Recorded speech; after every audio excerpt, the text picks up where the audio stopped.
तर पदभार स्वीकारताच महापौर ॲक्शन मोडवर आलेले आहेत। बांगलादेशींची अनधिकृत संख्या या विषयावर बैठक लावण्यात आली आहे। उद्या दुपारी 12 वाजता या बैठकीचं आयोजन केलंय। अनधिकृत बांगलादेशींविरोधात ॲक्शन मोडवर आल्याचं आपण पाहतोय।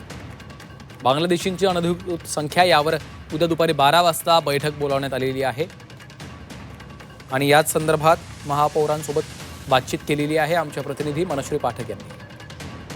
महापौर पदावर आता भाजपच्या रितू तावडे या विराजमान झालेल्या आहेत आणि त्यांनी त्यांचा पदभार स्वीकारल्यानंतर कामाला सुरुवात सुद्धा केलेली आहे। खरं तर रितू तावडे आता ॲक्शन मोडमध्ये आलेले आहेत, कारण पहिलीच बैठक त्यांनी महत्त्वाची लावलेली आहे।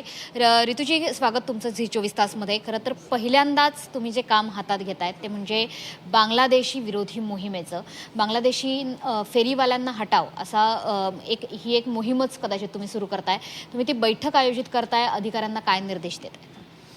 बांगलादेशी अनधिकृत फेरीवाले यांना हटाव ही मोहीम आम्ही हाती घेतलेली आहे आणि ही आजच नाही घेतलेली आहे। भारतीय जनता पक्षाने गेल्या 2-1 वर्षापासून ही मोहीम सुरू केलेली आहे। सातत्याने ह्याच्यावरती आमचं काम चालूच आहे। सतत आम्ही फील्डवर जाऊन व्हिजिट करून हे जे फेरीवाले आहेत त्यांचे आम्ही सगळे पेपर्स तपासण्याचं काम करतो आहे आणि आता तुम्ही जर आज पाहिलं असेल तर बऱ्यापैकी मुंबईमध्ये कारवाई पण सुरू झालेली दिसते।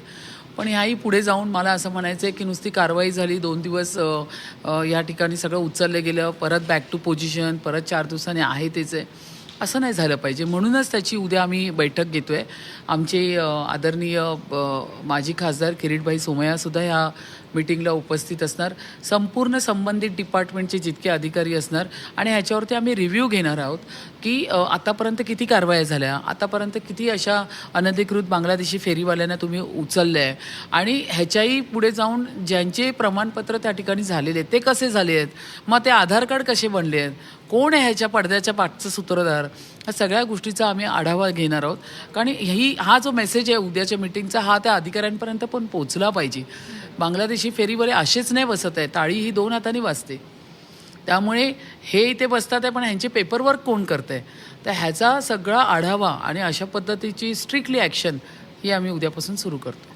कॅमेरामन अशोक पाठक, झी24 तास मुंबई।